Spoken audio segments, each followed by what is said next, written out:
அமித்ஷாவுக்கு EPS நிபந்தனை விதித்துள்ளார். அது தொடர்பான அண்மை செய்தியை பார்த்து வருகிறோம். நயினார் நாகேந்திரனை பாஜக மாநில தலைவராக அறிவித்த பிறகே வருவேன் என இபிஎஸ் தெரிவித்துள்ளதாக தகவல் வெளியாகியுள்ளது.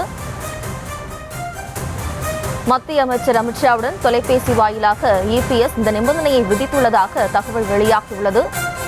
மத்திய உள்துறை அமைச்சர் அமித்ஷா சென்னை வருகை தந்துள்ள நிலையில் இதுவரையில் அதிமுகவை சார்ந்த எந்த ஒரு நிர்வாகியும் அவரை தொடர்பு கொள்ளவில்லை. தற்போது அது தொடர்பான அண்மை செய்தி வெளியாகியுள்ளது. நயினார் நாகேந்திரனை பாஜக மாநில தலைவராக அறிவித்த பிறகே வருவேன் என இபிஎஸ் நிபந்தனை விதித்திருந்த நிலையில் தற்போது இந்த அறிவிப்பு வெளியாகியுள்ளது. கூடுதல் விவரங்களோடு இணைகிறார் நமது செய்தியாளர் லதா. வணக்கம் லதா, என்னென்ன நிபந்தனைகளை இபிஎஸ் விதிச்சிருக்காரு, அது தொடர்பான விவரம்? வணக்கம். 2 நாள் பயணமாக மத்திய உள்துறை அமைச்சர் அமித்ஷா தமிழகம் வந்திருக்கக்கூடிய சூழல்ல இன்றைய தினம் அதிமுக பாஜக கூட்டணி தொடர்பான முக்கிய அறிவிப்பானது வெளியாகும் என்ற எதிர்பார்ப்பு இருந்தது. அதற்கேற்ற வகையில் அவரினுடைய பிரஸ் மீட்டும் கூட ஏற்பாடு செய்யப்பட்டிருந்தது. முக்கியமா பார்த்தோம்னா அவருடைய பிரஸ் மீட்லயே தேசிய ஜனநாயக கூட்டணி என்ற அந்த பேனர் ஆனது பிரஸ் மீட்ல வைக்கப்பட்டிருந்தது. ஆனா 12 மணிக்கு பிரஸ் மீட் ஆனது நடக்கும் என்று எதிர்பார்க்கப்பட்ட ஒரு சூழல்ல தற்போது வரை அந்த பிரஸ் மீட் ஆனது நடக்கல. மேலும் அந்த பேனர் பின்னாடி இருந்த அந்த பேனரும் கூட மாற்றப்பட்டிருக்கு. தேசிய ஜனநாயக கூட்டணி என்று எழுதப்பட்டிருந்த அந்த பேனரில் பாஜக கொடி இடம்பெறக்கூடிய வகையில் அந்த பேனர் என்பது மாற்றப்பட்டிருக்கு.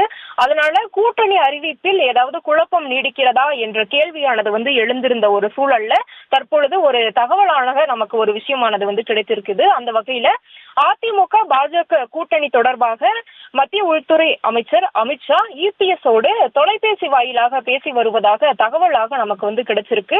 மேலும் அவர் ஒரு நிபந்தனையும் கூட, அதாவது எடப்பாடி பழனிசாமி ஒரு நிபந்தனையும் கூட விதித்திருப்பதாக கூறப்பட்டிருக்கிறது.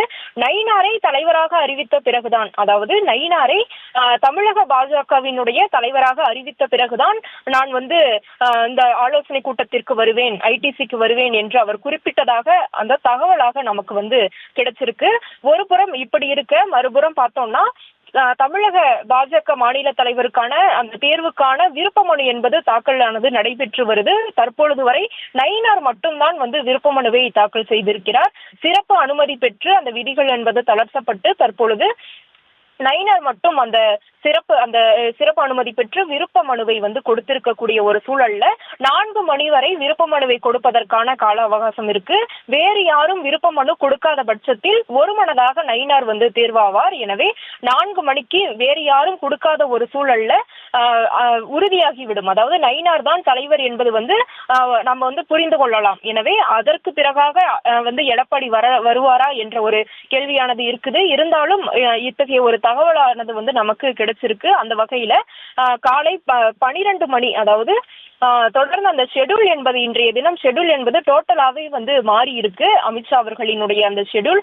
எனவே 12 மணிக்கு பிரஸ் மீட் ஆனது நடக்கும்.